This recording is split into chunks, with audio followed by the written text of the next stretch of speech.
Hi everyone and welcome back to the Kenwood Kids Club. This week we're going to be baking something that for me very much sums up autumn. I think autumnal weather has finally arrived, it's definitely getting colder, it's getting wetter, it's getting windier, and I want nothing more to eat than something deliciously spicy. Spiced desserts are one of my absolute favourites, and today I'm going to show you how to make one of them. Now, Duffins, as they're affectionately known, are kind of a combination between doughnuts and muffins. They have that kind of fairly dense donutty texture to them and the donut-like filling, but we bake them in cupcake cases or muffin cases, and they're a lot easier to make than donuts. There's no need for deep frying or anything like that. All you need to do is pop them in the oven and they'll come out beautifully. Now they are quite involved because we're going to make an apple and cinnamon jam filling. We're going to make our sponge mix, of course. We're going to assemble them together in the tins, and then when they're baked, we're even going to give them a cinnamon sugar topping as well. So quite a bit to do today. If you want to bake along with me, don't forget you can head down to the video description where you'll find the full list of ingredients, and you'll also find a link to the Kenwood Kids Club website where not only will you find the full written out ingredients again, but also the full written out recipe too. If it's your first visit to the Kenwood Kids Club website, don't forget to sign up. Not only will you get your very own membership card, but it will make you eligible to enter our Star Baker of the Month competition each month. And of course, if it's your first time watching one of our videos here on YouTube, don't forget to hit that subscribe button, and why not give this video a thumbs up as well. So if you are going to bake along, pause the video here, get all your ingredients together, and then we can get cracking. Okay, so we're going to start by making the apple and cinnamon jam filling for our Duffins. Now, obviously, you're going to need some apples. Those are super important to this recipe, and I'm just using jazz apples, which are the ones that I always have on hand at home. So any type of kind of dessert apple will be absolutely fine. You're going to need some caster sugar, a tiny bit of butter, some cinnamon, of course, because apple and cinnamon jam, and a little bit of lemon juice. The first thing we're going to do is prepare our apples, and to do that you need to peel them, core them, and then slice them into kind of 1 centimetre slices. Now I've just realised I don't actually have a peeler here at the school, so what I'm going to do is leave the peel on, and hopefully you'll see as we carry on with the recipe why that's not really a massive issue. So I'm going to start by cutting my apples in half and then again into quarters. And younger viewers might want to get an adult to do this bit for them. To cut those cores out, I'm then just going to turn my knife on an angle and slice through to remove that bit that we don't eat. Once you've done that, you should end up with 4 quarters of apple that look like this. And then all I'm going to do is just use that same knife to cut them into roughly 1 centimetre chunks. Again, they should look like this. And then they just need to go into a saucepan. So I'm going to carry on doing that, but why don't we jump ahead to when it's all finished and I can show you what to do next. Once all of your apple is prepared, it should look something like this. And then in with that, we're just going to add in our caster sugar, our butter, a teaspoon of ground cinnamon,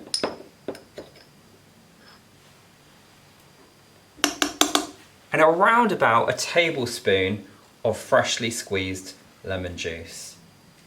And then once everything is in the pan, I'm just going to turn on the heat on a very low heat, give this a really good stir, and then cook it for around about 30 minutes. Now you'll find it's quite tricky to stir it around to start with, but as it starts to cook, that apple is going to release lots and lots of liquid, and it will make it a lot easier to do. We're just going to stir it every now and then just to make sure that everything is cooking evenly. And what we'll do, again, is jump ahead so that you can see what it should look like. So here's a before shot, and I'll see you in about 30 minutes for the after shot. Now it's not quite been half an hour yet, but I wanted to jump on a little bit early just so you could see kind of where we are after around about 25 minutes. So first of all, do ignore the annoying beeping from my hob when I lift the pan up. That's just to remind me that it's on. But hopefully you can see in this pan that apple has gone beautifully soft, and there's loads and loads of liquid left in there as well.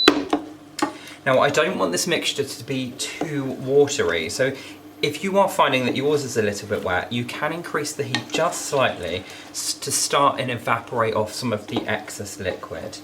We don't want it to be dry, we're not looking for a dry mixture, but equally we don't want it to be soup. We're making jam, we're not making soup. So I'm going to keep this going for another 5 or so minutes, and then hopefully it should be ready to carry on with the next step. So we've now had the full 30 minutes and most of that excess liquid has now disappeared, and what's left is definitely a lot thicker, a lot more syrupy. So this is now ready. Now what we want to do with this next is kind of blend it or food process it down so it's really, really smooth. Now ideally a food processor or a blender would be best, but if you don't have one of those, a stick blender would also work. Just something that's going to help break down all those pieces of apple. Now this mixture is hot, so you will need to check that your blender or food processor is able to handle hot mixtures. Otherwise you will need to let it cool down just a little bit first. So I'm quickly going to pop mine in the food processor and then we'll carry on. And then once you've done that, you should be left with this gorgeous, thick, spiced apple puree. Now mine's still a little bit chunky because of course I had those skins on, but we're going to do one more step that's going to help make it even smoother. And that is pass it through a sieve, because I want this to be a smooth jam rather than a chunky one. So just using a spoon, I'm going to work it backwards and forwards through that mixture, pushing it almost through the sieve. And what will happen is the lovely smooth mix will come out the bottom, and any chunks or bits of skin will be left in the sieve and I can get rid of them. Now of course, if you like a chunky jam, you feel free to skip this step. But I don't think the bits of apple peel would really add anything to this recipe. Hopefully yours will be a lot quicker than this because you won't have that peel there to deal with. And then one thing you always want to do whenever you're sieving something like a jam or a curd is grab another clean spoon and just make sure you whiz across the bottom of that sieve, because so much of it will be caught there and you don't want to waste it. But hopefully you can see I've now got this lovely bowl of gorgeous smelling apple and cinnamon jam, and I'm just going to leave that aside now while we move on to part 2 of this recipe. Now I'm sure you'll be pleased to know that after all the complexities of making our own jam in part 1, part 2 is super simple. All we need to do is combine all our dry ingredients into a bowl, our wet ingredients to a jug, and then mix those together. So we'll start with our flour, our sugar, and 2 teaspoons of cinnamon.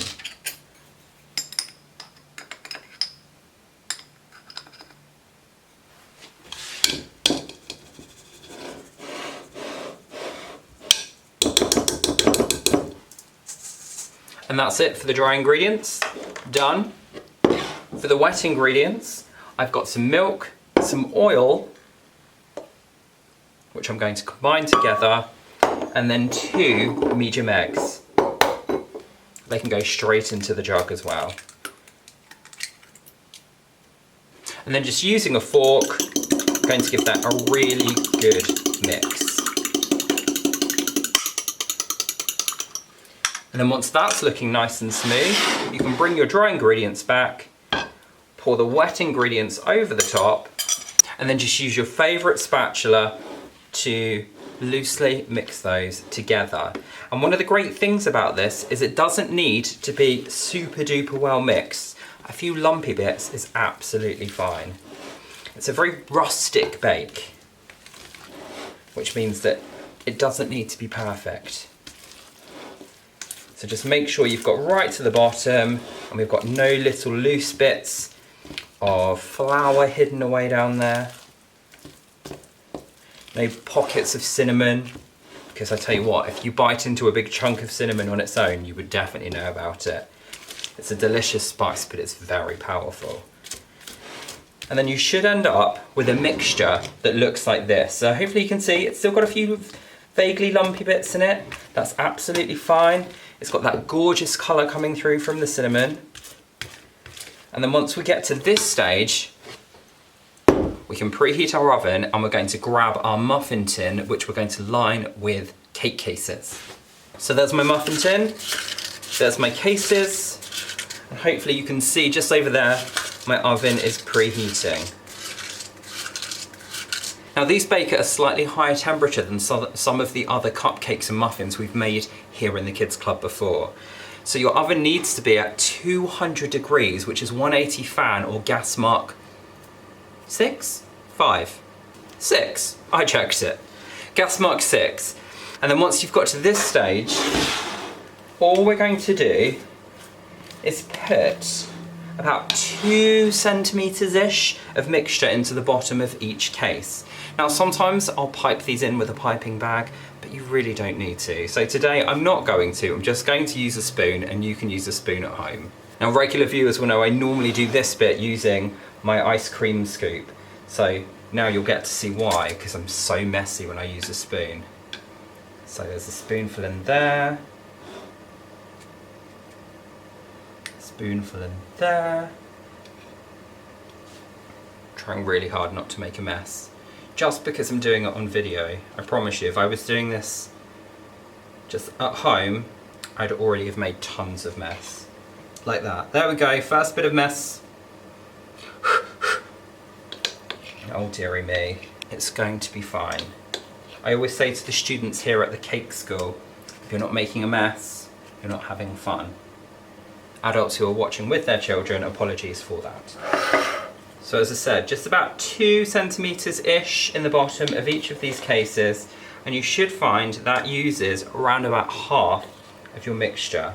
So have a little look, see if any need a bit extra. And then once you get to that stage, we're going to pop this mixture aside just for a few minutes, because now we're going to grab back our jam mixture. And in the centre of each of these cases, on top of what we've already put there, you want to put in around about a teaspoon or 2 of our jam mixture. It shouldn't, ideally, go all the way to the edge. So actually, I'm going to switch to a teaspoon, just to make sure I don't put too much in. There we go, that's much better already. Now what should happen when we bake these is that that apple mixture will stay in the middle of our duffin. And that's what gives it that kind of donutty experience, because just like how donuts have jam in the middle, these are going to have our apple jam in the middle. Now you might find you've got a bit of jam left over at the end when you make these. That's absolutely fine. It's always better to have a bit too much than to run out part way through. So try not to feel tempted to go back and add loads more, because all that will happen is you'll just end up overloading them and they won't end up with that proper self-contained splodge of jam. But when you've done that and they look like this, we're going to go back to our sponge mixture, and we're going to put about another 2 centimetres of sponge mix over the top of what's already there. And hopefully it will end up containing that delicious apple jam. Now if there are any perfectionists watching who want them to be absolutely spot on perfect, as I say, what you can do is transfer this mixture into a piping bag and pipe it over the top, but we're keeping things very simple today. Now, ignoring all the mess I've made with my splashes, all I'm then going to do is just make sure that any bits where you can see jam have been covered up slightly, because otherwise it will try and bubble up to the surface. So just a gentle smooth of the sponge mixer towards the edge will do the trick. And there we go. So these are now ready to go into my preheated oven for around about 20 minutes. What you're looking for is it should have got a lovely golden colour, and it should be domed on the top, so it should be nice and rounded. So I'm going to pop these in, and then while they're cooking, I'll show you how to make the final step, which of course is the cinnamon sugar topping, which is so delicious. I think you're going to love it. So while your duffins are in the oven, we're going to make our topping, and to do that you're going to need 100 grams more caster sugar and some more ground cinnamon. And all we're going to do is just take another teaspoon of that cinnamon and pop it in with the sugar. Give it a really good stir, And this is cinnamon sugar, and this is actually great for all sorts of different things. You can sprinkle it on top of pancakes. We can use it on top of an apple crumble. It's great with churros. Just anything really where you want that kind of sweet cinnamony hit. Cinnamon sugar is perfect. And then we can set that aside while we turn our attention to the butter. Now the butter, I believe I forgot to put on the list of ingredients on the Kenwood Kids Club website, but it is down below. You need 100 grams of butter, and all we're going to do is melt this in the microwave. So I'm going to do that, and it will just be a second. So to melt your butter in the microwave, just pop it in for around about 30 seconds, take it out, give it a stir, pop it back in for around about another 20 seconds, and you should find that is enough to give you beautifully smooth melted butter. Of course, if you don't have a microwave, you can do that on the hob as well. Just be careful not to burn it. And then all we need to do is leave these until our Duffins have finished baking. Mine have only got a few minutes left, so hopefully we'll be able to carry on in just a second. And then, once your Duffins have finished baking, you should end up with something that looks like this. Hopefully you can see they're a lovely golden brown colour, and they just smell incredible. Now this next bit is a little bit tricky, and you probably need to get your adult to do this for you, because you kind of want to do it while your Duffins are still hot, and I'm very aware that I don't want any of our smaller viewers to burn themselves. So basically, as soon as your Duffins are cool enough to touch, but ideally still fairly hot, what you want to do is scoop them up and dip them top down into the butter. Then dip them into the cinnamon sugar and just roll them around so that you get a nice even coating over the whole thing. And then when you take them out, can you see how that sugar and cinnamon mixture has coated the entire thing? And that's what's going to give you that lovely sugary crunch that we normally get from a donut. Now, as I say, they are hot, so probably need to get an adult to do this bit for you. Even with my asbestosy chef hands, I do find this bit quite tricky. So I don't want any of our younger viewers burning themselves while they're doing it. I'm going to keep going with this, and again, for the last time, we'll jump ahead so that you can see how they came out. And then, once you are all done, you should end up with something that looks like this, and I'm going to try really hard not to drop these. But hopefully you can see we've got these gorgeous domed muffin-like creations covered with that lovely cinnamon sugar. And again, the smell is absolutely incredible. Now these are still warm, but I do want you to see what they look like inside. So I'm going to risk opening one up and cutting it open while they're still a bit warm. And hopefully they'll come out amazingly. So I think we're going to go for this one here. And obviously cakes are always at their absolute softest when they're warm, so you do really want to let these cool down as much as you can. But if I very carefully cut through this, you should see that inside, gosh, look at all that steam, definitely still hot, but we've got that lovely sponge all flecked with cinnamon, and then inside there we've got that little pocket of jam. The video thumbnail has got some that have been cut open when they're nice and cool. So if you want to see what they look like when they're properly cooled down, then go and have a look at that. But I'm going to try and taste this without absolutely burning myself.